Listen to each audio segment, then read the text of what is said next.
When men go bad, they often go bad by being antisocial and tyrannical. So, where there's way more antisocial men than there are antisocial women, which is why there's 20 times as many men in jail as there are women.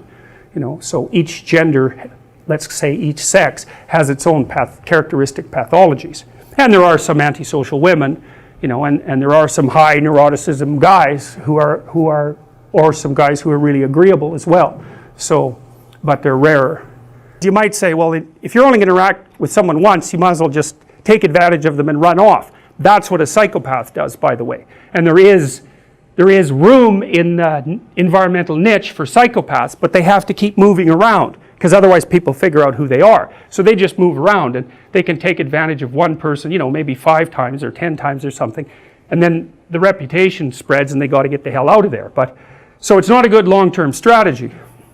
If you're preyed upon by a psychopath, which you will be to some degree at some point in your life, the psychopath, who will be narcissistic, will presume that you're stupid and that you deserve to be taken advantage of because you're naive and stupid. So it's actually a good thing that he's doing it. And his proof for, and I'm saying he because there are more male psychopaths,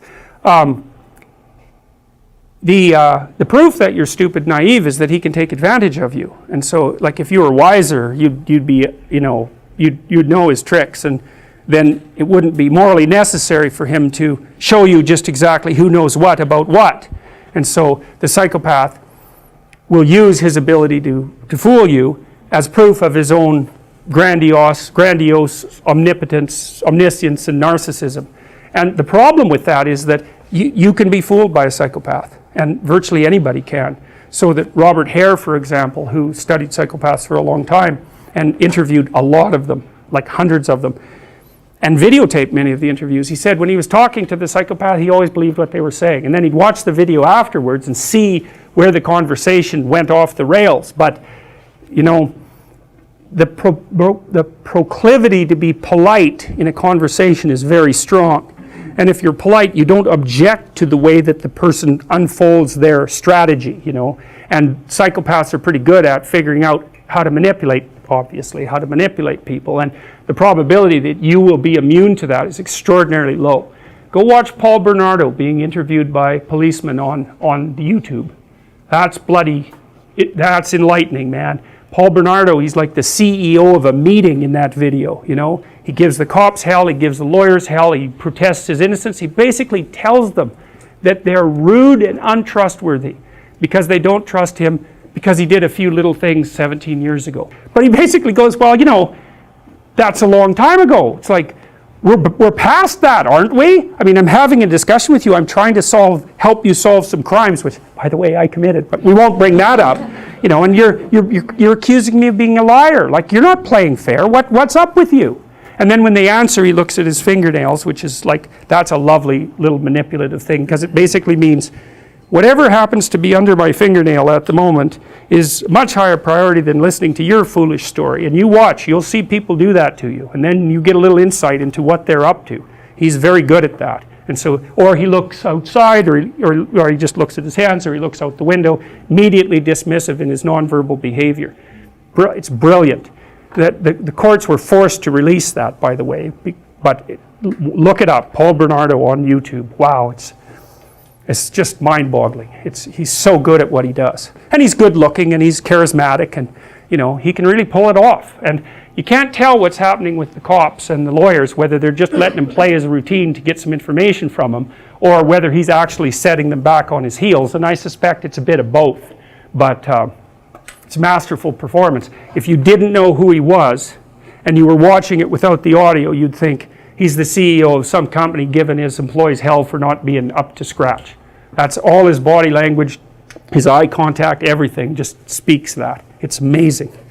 So anyways, you got these 2-bit hoods here who think they're really something. They also think they're tough and dangerous, and they're not. They're just, cowardly and corner dwellers, and they confuse their unwillingness to abide by reasonable rules as indication of their heroic courage, which is something else that low-rent hoods like to do, And it's partly because lots of people who just attend to the law do that because they're cowardly, which is a Nietzschean observation. Are you good, or are you just afraid?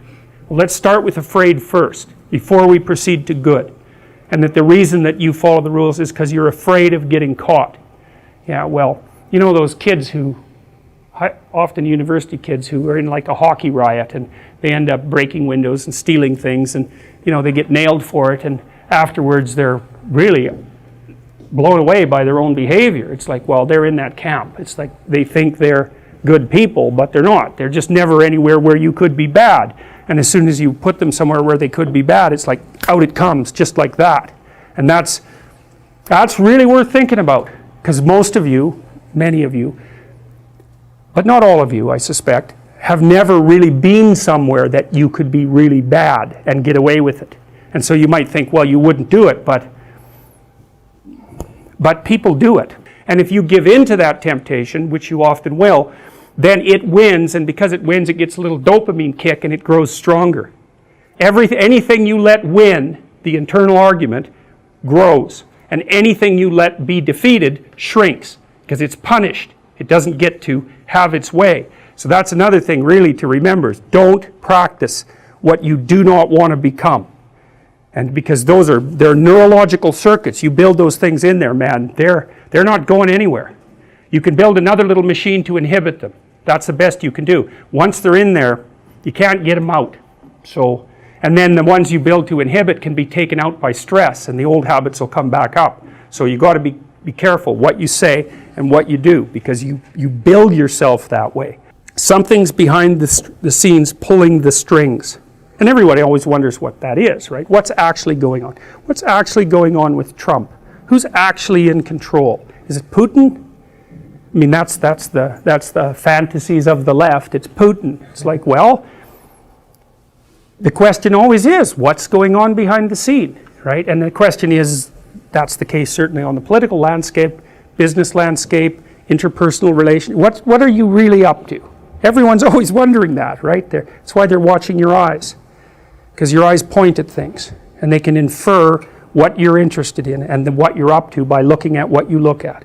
And that's why your eyes have whites, is so that we can see where you're pointing them, because gorillas don't. And so what that means, roughly speaking, is that all of your ancestors whose eyes couldn't be reliably tracked were either killed or didn't mate. It's a big deal for us to see where people's eyes are pointed.